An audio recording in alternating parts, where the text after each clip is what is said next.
everyone, happy Friday evening. I was about to say Saturday, but not Saturday, it's Friday evening.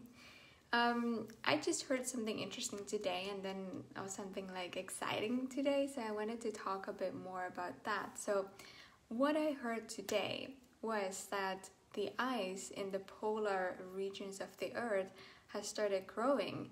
And we all know that it's been like diminishing for a long time now because we've been doing whatever we've been doing, and that's not really creating very healthy earth when the ice melts in the polar regions. But now the ice has been growing again this year because we have had the coldest winter that we've had in a while. So for me, that's always super inspiring to hear these things that the things that we are doing, what we are choosing, what we are changing is actually having an impact on the world, and things are changing. Things are becoming different, like this ice thing now. And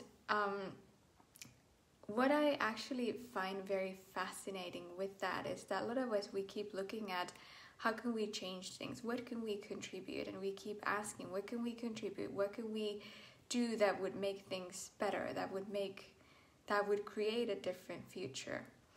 And most of us keep looking for like, what can we do? What can we do? But one of the greatest forms of contribution that most of us never choose is receiving. And the ice thing was very interesting because in December, I was on my way to Mexico, and we flew over Greenland, which is basically ice and snow. And it was so beautiful. I saw that, and it was like, I think it was sunset, so the sun was just hitting it. Like, it was so beautiful. And I was looking at that, and I've never seen like really like total icy areas like that. And I was looking at that, and I was like, whoa, that's incredible. And then I started asking, what can we receive from snow and ice? And snow and ice for me has always been one of those things that I don't like super much. I live in Finland, so we have like 6 months of that, quite a lot. And I always was like, nah, I wish we had less of that.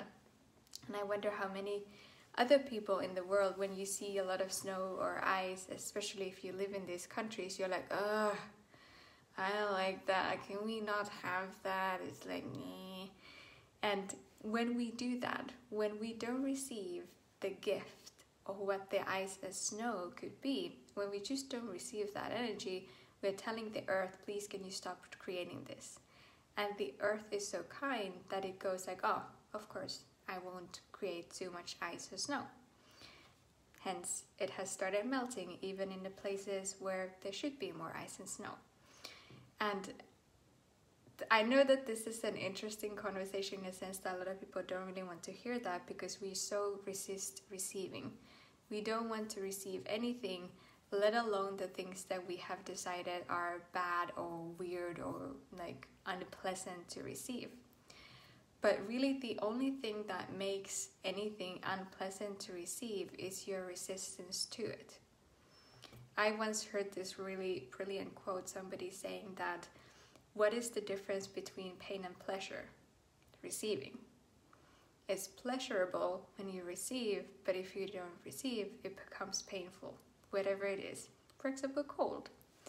And I also remember the time in October when I was in Turkey, in Istanbul, and it was really cold there when I arrived there, and for some reason like everything seemed super cold, and even like the hotel room, the floors were like freaking freezing, and I was like until I was like, wait a second, what am I resisting here? And then I relaxed and I allowed myself to be in contact with that cold. And then I asked, what can I receive? What can my body receive from the cold? What if it's not something that I have judged it as or have a point of view about? What if it is just an energy that me and my body can receive, and it was no longer cold? Since then, like all the other days were really like warm, and we're not sure if the temperature really changed or if it really was just the like receiving the coldness that actually made it pleasurable instead of painful. So when we don't receive, we create pain for ourselves, and also we limit what could show up in the world. So just a little motivation to start receiving a bit more. And if you are looking to change the earth, what are those things with the earth or with your body that you are not receiving? Because when you are not receiving them, when you resist them, you will never change them. Or those things with the earth, for example, cannot change. And for example, with the earth, it really can create what it requires if we let it do that. If we don't resist it, if we don't go like, I don't like this, no and nice. The earth can create that. Same with our bodies, because our bodies are the earth in like miniature form or smaller form. Your body can create what it requires to function and to live if you let it. Will you let your body to thrive beyond your points of view? So that's just a little thing that I was pondering today, something that I find super interesting and what I keep looking at a lot. And I don't know if anyone else does, but if you're one of those, let me know. And I hope this contributes something to you, and you can start asking this weekend, what can I receive that I have been refusing and resisting to receive? Thank you so much for watching, and I'll see you on the next video. Bye bye.